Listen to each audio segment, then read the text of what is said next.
Hey all, it's KillCam, and today we're doing a Rust Cribs base building feature.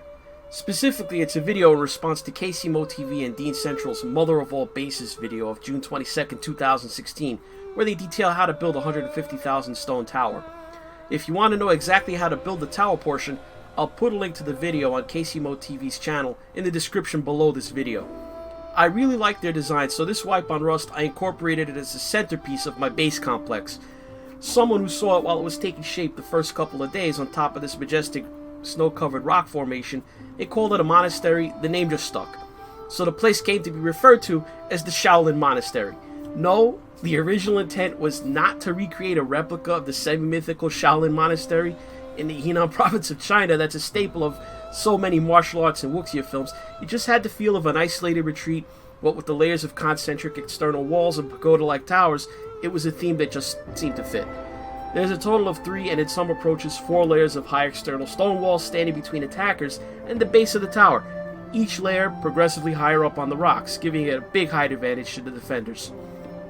In addition to the tower itself, each layer of walls has its own outward-facing defense points where defenders can shoot down on attackers trying to get through each layer of walls.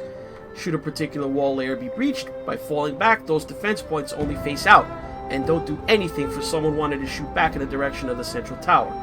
This base came under significant attack only twice while I was in it, and in both instances, the enemy was fought off without great effort.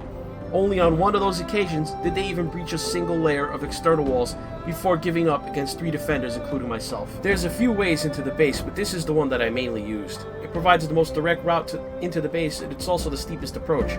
You're barely able to run up the slopey places. It's deliberately narrow, and forcing your way into this is no picnic.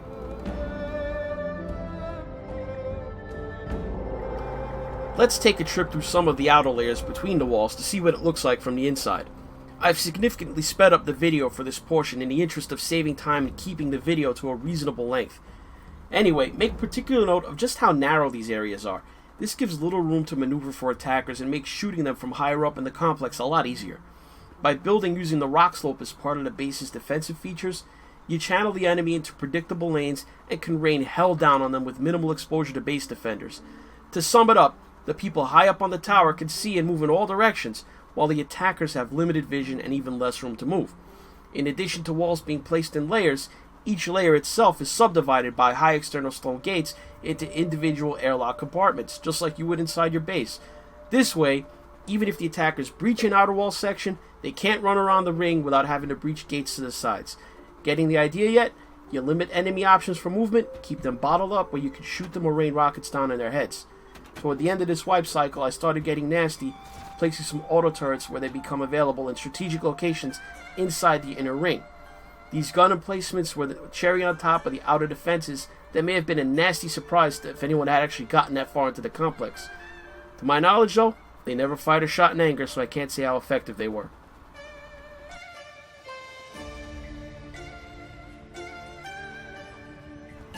Let's drop back to normal playback speed and have a run into and up the central tower that KCmoTV and Dean Central designed.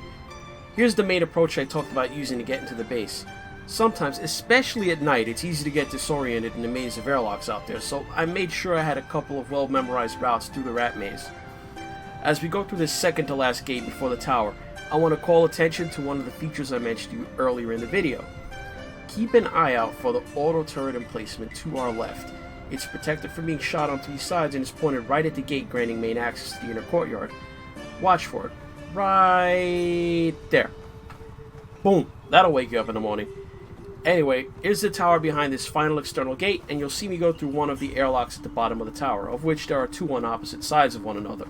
You always want to give yourself more than one way out of your base where possible, right? Alright, so watch how the open gate obscures the lower entrance, the tower entrance. You don't think that's a coincidence, do you? It's a bit paranoid on my part, but hey, this is Rust. As Leonidas said in 300, give them nothing, but take from them everything. Shut the gate, go through the airlock doors, jump and open the ladder hatch, because the first 2 floors of this base, they're bypassed, it's all honeycomb. Up into the 3rd floor airlock, and look at those little wedges of open floor on either side of the ladder hatch.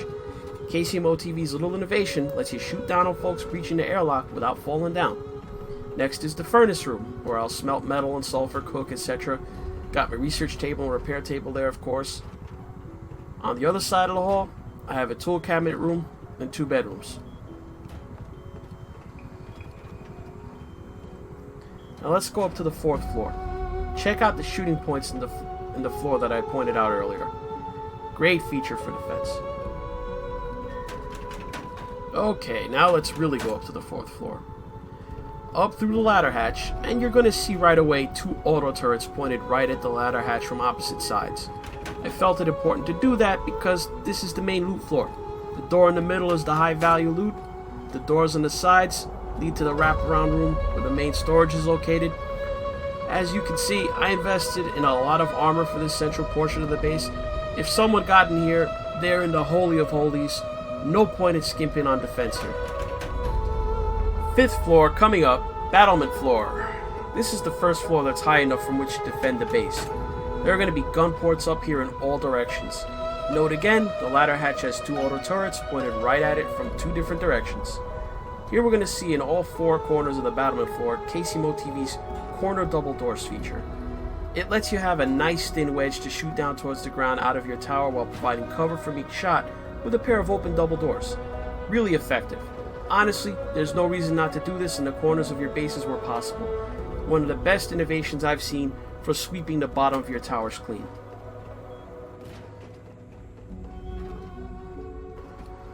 Notice here I've got a vantage point from above on every gate on the inner 2 rings of walls using those corner double door wedges, and it's almost unnoticeable to people underneath. People further away can't even see you, let alone shoot at you while you're in there. Up is always the hardest direction for anyone to react to, as most people just don't run around looking almost straight up. Gives you a leg up for people trying to rocket or C4 into the ground level of your base. The spaces in between the corners are standard door gun ports and windows. These side galleries also have their own ladder hatches for shooting down at the ground as well. Maximizing your visibility around the base while keeping reasonable cover is key to defending it. Another tool cabinet room on this floor as well.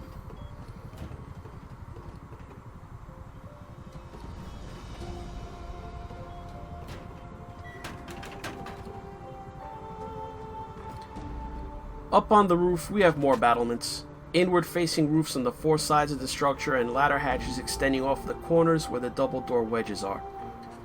It's just more ways to shoot down at attackers who are at the base of your tower and inside the inner ring of walls.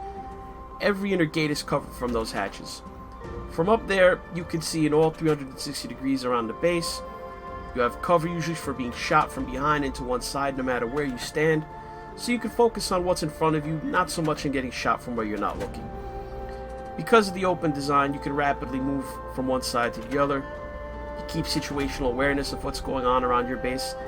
I've seen some bases where the people inside have no way of knowing what's going on outside, so that's a situation you want to avoid when you design a base.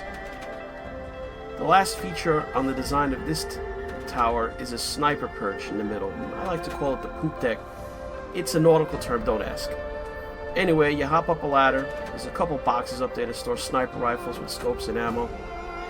You're up higher than everything and everyone. You could see in every direction for hundreds and hundreds, if not thousands of meters when the weather's clear.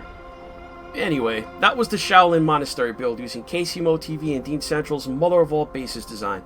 Special thanks to them for sharing it with the Rust community, and be sure to check out the link to the video on how to build it.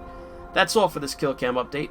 Please hit that like button for the video if you enjoyed it, and leave a comment if you're so moved. As always, I invite you to subscribe to the channel by mashing down that subscribe button if you haven't already. Thanks for watching, and see you next time.